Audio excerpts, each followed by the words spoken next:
नमस्कार, जनता टीवी देख रहे हैं आप और मैं हूं आपके साथ रितेश कुमार गौतम। और चलिए रुख करते हैं ताबड़तोड़ खबरों का। कानपुर देहात में मृतक बलवंत की पत्नी शालिनी ने अपना वीडियो किया सोशल मीडिया पर वायरल।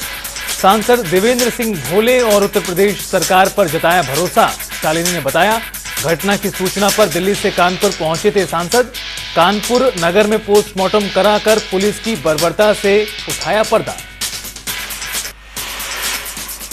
आवासन और शहरी कार्य के राज्य मंत्री कौशल किशोर ने लखनऊ में बीकेटी में नशा मुक्ति आंदोलन को तेज करने का आह्वान किया। उन्होंने नशा मुक्ति की अमृत कलश यात्रा को ऐतिहासिक बताया और कहा कि बीकेटी नशा मुक्ति का बड़ा संदेश दे रहा है। इस दौरान राज्य मंत्री के साथ विधायक भी मौजूद रहे। उत्तर भारत के तमाम शहरों में कड़ाके की ठंड ने पहली दस्तक दी। राजधानी लखनऊ में कोहरे का असर, धुंध और कोहरे के बढ़ते प्रकोप से विजिबिलिटी हुई काफी कम, जिससे सड़क दुर्घटनाएं बढ़ी और यातायात प्रभावित हुआ।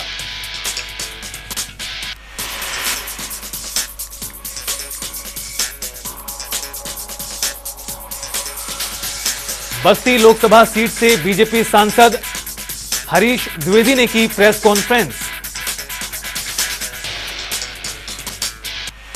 बीजेपी सांसद बीजेपी के राष्ट्रीय मंत्री और बिहार प्रांत के प्रभारी हरीश द्विवेदी ने प्रेस कॉन्फ्रेंस कर बिहार सीएम नीतीश कुमार पर हमला बोला। उन्होंने कहा कि नीतीश कुमार को पहले सुशासन वाला नेता माना जाता था, लेकिन जब से आरजेडी से हाथ मिलाया तब से नीतीश कुमार जंगल राज के युवराज के साथ सरकार चला रहे हैं। रुद्रप्रयाग में केदारनाथ हाईवे से बेलनी मोटर मार्ग के बीच बनने वाली 903 मीटर लंबी टनल का निर्माण कार्य प्रारंभ हो गया है। रुद्रप्रयाग विधानसभा के विधायक भरत सिंह चौधरी ने भूमि पूजन के साथ रुद्रप्रयाग में टनल के कार्य का शुभारंभ किया। 156 करोड़ की लागत से इस प्रोजेक्ट का निर्माण होगा।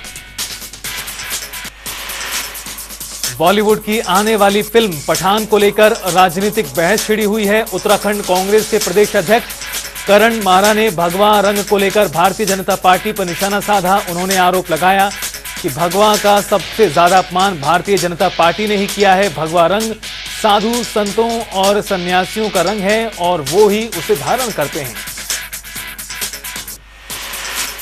गुरु गोविंद सिंह प्रकाश पर्व के उपलक्ष्य में आज धर्मनगरी हरिद्वार में पंचायती अखाड़ा निर्मल के अध्यक्ष श्री महंत ज्ञानदेव सिंह महाराज के संयोजन में नगर कीर्तन यात्रा निकाली गई।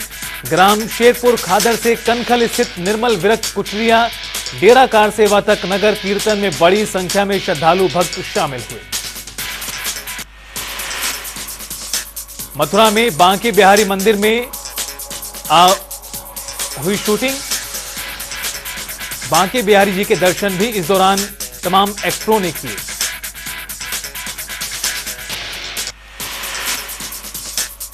मथुरा में नव वर्ष को लेकर बांके बिहारी मंदिर के प्रशासन ने भक्तों के लिए गाइडलाइन जारी की। मंदिर प्रशासन ने 25 दिसंबर से लेकर 5 जनवरी तक दर्शन को आने वाले भक्तों से अपील की। बांके बिहारी प्रबंधक ने पत्र जारी कर कहा कि मंदिर में दर्शन को आने वाले भक्त नियम कानूनों का पालन करें। आगरा में ताजमहल पर 1.47 लाख का गिरकर एएसआई को नोटिस। विश्व धरोहर ताजमहल से गृहकर की वसूली करेगा नगर निगम। 1.47 लाख रुपए का गृहकर जमा कराने के लिए 15 दिन का नोटिस दिया गया।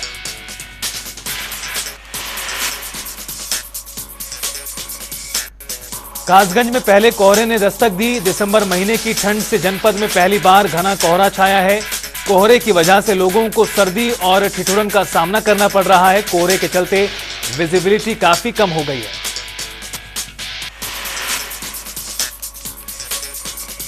रायबरेली में भी कोहरे का असर दिखाई दिया, जिसके चलते जनजीवन अस्त व्यस्त हो गया है। सड़क पर चल रहे वाहनों की गति भी धीमी हो गई है। फॉग लाइट जलाकर धीरे धीरे लोगों ने तय किया सफर। घने कोहरे के कारण विजिबिलिटी बेहद कम दर्ज की गई है। एटा में आज जबरदस्त कोहरे के चलते विजिबिलिटी 0। स्कूली छात्र छात्राओं को स्कूल जाते वक्त हुई भारी परेशानी। घने कोहरे के चलते स्कूली वैन चालक और परिजन बच्चों को स्कूल ले जाने से डर रहे हैं। हरदोई में भारत सेवा संस्थान लखनऊ के उपाध्यक्ष और राज्यसभा सांसद डॉक्टर अशोक वाजपेयी ने जेल में 500 बंदियों को कंबल बांटे। इसके साथ ही उन्होंने महिला बंदियों और उनके बच्चों को भी कंबल देकर उनका हालचाल जाना। साथ ही महिला बंदियों के हाथों मिट्टी से उकेरी गई उनकी कलाकारी को भी सराहा। खबर अलीगढ़ से, जहां आरएसएस के पदाधिकारी के साथ लूट का पुलिस ने 48 घंटे में ही खुलासा कर दिया और लूटी गई बाइक पुलिस ने बरामद कर आरोपियों की तलाश में जुट गई है। आपको बता दें कि कानपुर के 2 सीसीटीवी और स्थानीय बच्चों की मदद से आरोपियों की पहचान हो पाई। कासगंज में तेज रफ्तार का कहर देखने के लिए मिला। अनियंत्रित कार हजारा नहर पुल की रेलिंग तोड़कर नदी में जा गिरी। इस दौरान कार में सवार सभी लोगों को नहर के पानी से रेस्क्यू कर बाहर निकाला गया और कार में सवार 2 लोगों की दर्दनाक मौत हो गई, 1 घायल हो गया है। सूचना के बाद पुलिस प्रशासन के अधिकारी मौके पर पहुंचे। पुलिस ने दोनों शवों को पोस्टमार्टम के लिए अस्पताल भेजा है। आजमगढ़ में इनामी पशु तस्कर और पुलिस मुठभेड़ हुई, जिसमें तस्कर घायल हुआ है। घायल अभियुक्त की पहचान दिलनवाज के रूप में हुई। पुलिस पूछताछ में अभियुक्त ने बताया कि पशु चोरी करने और बेचने का हम लोगों का गैंग है, जिसमें कुल 8 से 10 सदस्य हैं। पहले भी अभियुक्त के ऊपर कई मुकदमे दर्ज हैं। आगरा लखनऊ एक्सप्रेसवे पर भीषण सड़क हादसा हुआ। घने कोहरे के चलते करीब आधा दर्जन गाड़ियां आपस में टकरा गईं। बस, ट्रक और छोटी गाड़ियां हादसे का शिकार हुईं। हादसे में दर्जनों लोग गंभीर रूप से घायल हो गए। वहीं मौके पर पहुंची पुलिस और यूपीडी टीम राहत बचाव कार्य में जुट गई।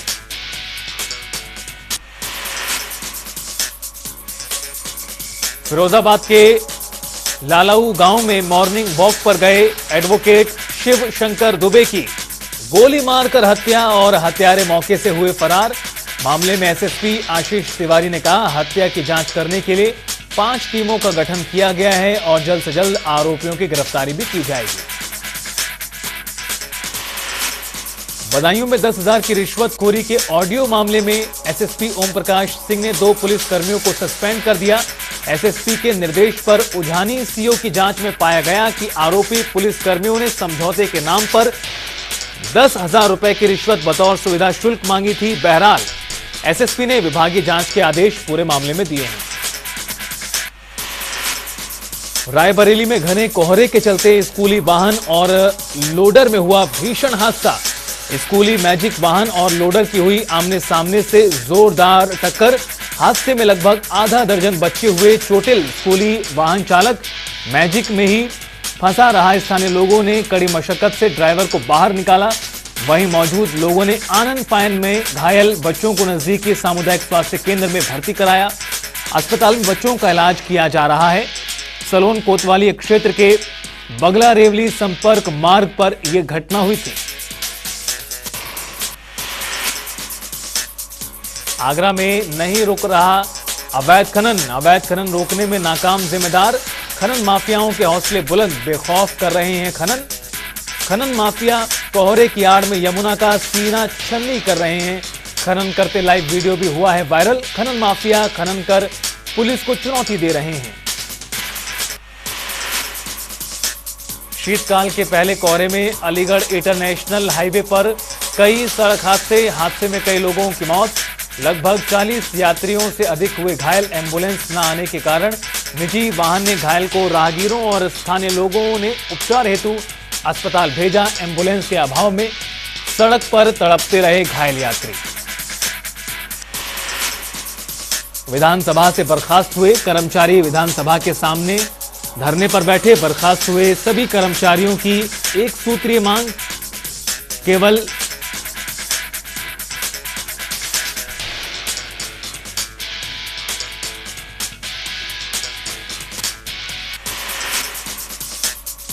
आजमगढ़ में सरिये से हमला कर पूर्व प्रधान की पत्नी की हत्या। मानसिक रूप से विक्षिप्त ने अचानक अलाप ताप रहे दंपति पर कर दिया हमला। ग्रामीणों ने जैसे तैसे कर बीच बचाव किया। दंपति को चिकित्सालय भेजा गया, जहां डॉक्टरों ने महिला को मृत घोषित किया।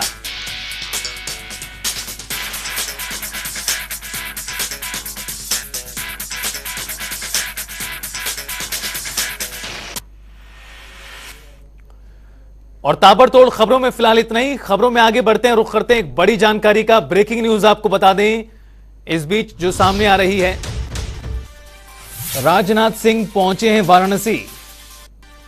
भाभी के अंतिम संस्कार में होंगे शामिल। मणिकर्णिका घाट पर होगा अंतिम संस्कार। बड़ी खबर आपको बता रहे हैं, राजनाथ सिंह वाराणसी पहुंचे हैं। दरअसल उनकी भाभी का देहांत हुआ है, जिनका आज अंतिम संस्कार किया जाएगा मणिकर्णिका घाट पर। बड़ी खबर वाराणसी से आपको बता रहे हैं। मणिकर्णिका घाट पर अंतिम संस्कार की प्रक्रिया होगी और इसमें राजनाथ सिंह शामिल होंगे। आपको बता दें उनकी भाभी का देहांत हो गया है।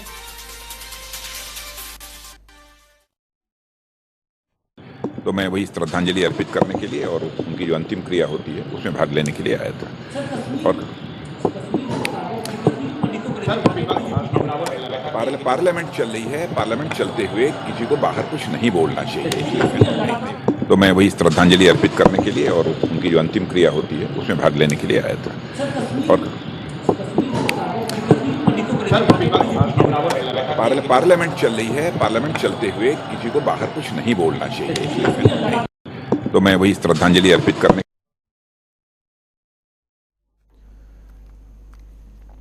तो राजनाथ सिंह को आपने सुना। आपको बता दें कि राजनाथ सिंह वाराणसी पहुंचे, जहां पर उनकी भाभी के अंतिम संस्कार में वो शामिल हुए। मणिकर्णिका घाट पर अंतिम संस्कार किया गया। और धर्मेंद्र चौबे हमारे सहयोगी वाराणसी से फोनलाइन पर जुड़ गए ज्यादा जानकारी के लिए। धर्मेंद्र, राजनाथ सिंह वाराणसी पहुंचे हैं, क्या कुछ और अपडेट उनके कार्यक्रम से जुड़े हुए? देखिए, अभी फिलहाल में राजनाथ सिंह एयरपोर्ट से पहुंचे हैं सर्किट हाउस से पहुंचे मणिकर्णिका, जहां पे उनकी बड़ी भाभी का अंतिम संस्कार किया गया है। अंतिम संस्कार के बाद वो सीधे अपने पैतृक गांव जाएंगे, जहां पे अपने परिवार के साथ कुछ समय व्यतीत करने के उपरांत दिल्ली के लिए रवाना होंगे। फिलहाल में शोक संताप जो उनके परिवार में इस समय पड़ा है, उसको लेके उन्होंने, मीडिया ने कई सवाल किए, उस पर उन्होंने कोई जवाब नहीं दिया। इशारों में उन्होंने सारे इशारे कर दिए कि पार्लियामेंट चल रही है, सारी बातों को हमने पार्लियामेंट में रख दिया है और इस समय ऐसी परिस्थिति में कुछ बोलने की कंडीशन में मैं नहीं हूँ। तो जो स्थिति आज पड़ी है, चीन के मामले पर जो है उन्होंने चुप्पी भी साध ली, चीन पे सवाल भी किया गया। तो फिलहाल जो उनके घर की स्थिति है, उनके घर में जो बिल्कुल धर्मेंद्र, निजी दौरे पर पहुंचे हैं राजनाथ सिंह वाराणसी। बहुत बहुत शुक्रिया आपका तमाम जानकारी साझा करने के लिए। आपको बता दें कि उनकी भाभी का अंतिम संस्कार मणिकर्णिका घाट पर किया गया, जिसमें वो शामिल हुए, श्रद्धांजलि उन्होंने अर्पित की।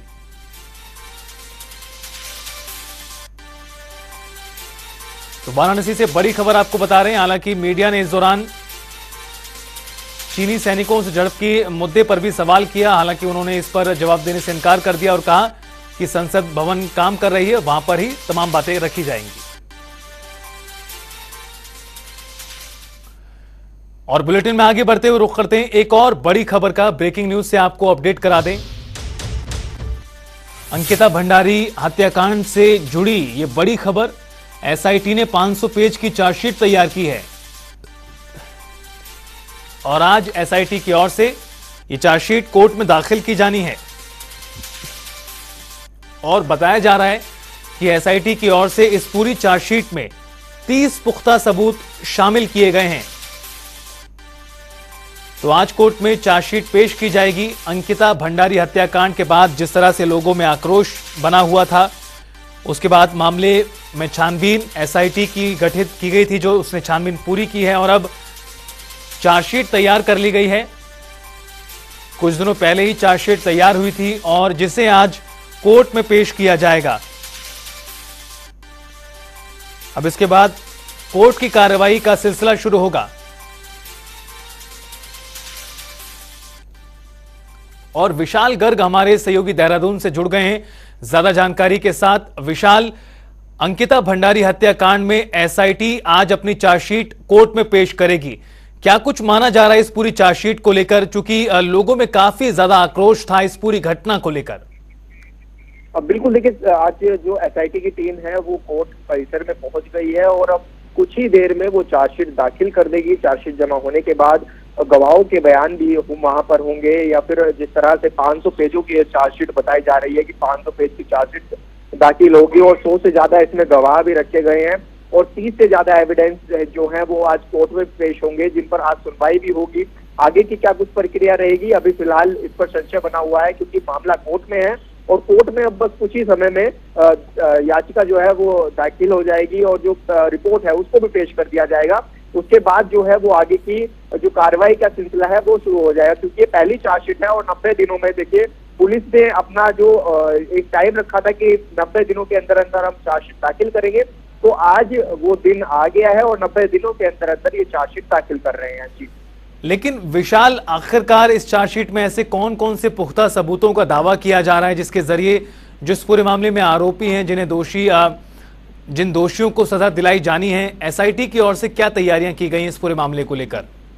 बिल्कुल देखिए, जिस तरह से 22 सितंबर को जब इन आरोपियों को या ये कहे कि पुलिस विभाग ने जब इनको घर तक पहुंचा, तो उसके बाद से एसआईटी की जो पूरी जांच है वो तैयार हो गई, वो जांच करना उन्होंने शुरू कर दिया और जैसे ये तीनों आरोपी हैं तो इनके खिलाफ एविडेंस इकट्ठा करना शुरू कर दिया। और इसमें जो बताया जा रहा है कि जो गवाह है, गवाह में भी जो अंकिता के दोस्त रहे हैं या फिर वहां पर जो रिजॉर्ट में अंकिता के साथ काम कर रहे थे या फिर वहां के जो कर्मचारी थे या फिर जो पुलिस के जो कर्मचारी थे जो कि इस पूरे मामले में लगे हुए थे, उनका सबका एक निष्कर्ष इस रिपोर्ट में है, बताया गया है। सारे एविडेंस जो कलेक्ट हुए हैं, जो रिजॉर्ट से जो चीजें बरामदगी हुई है, तो वो सब रिपोर्ट इसमें डाली गई है। विशाल, अब देखना होगा कि आखिरकार क्या कुछ चार्जशीट में शामिल किया गया है और कोर्ट की सुनवाई किस तरह से आगे बढ़ती है। बहुत बहुत शुक्रिया आपका तमाम जानकारी साझा करने के लिए।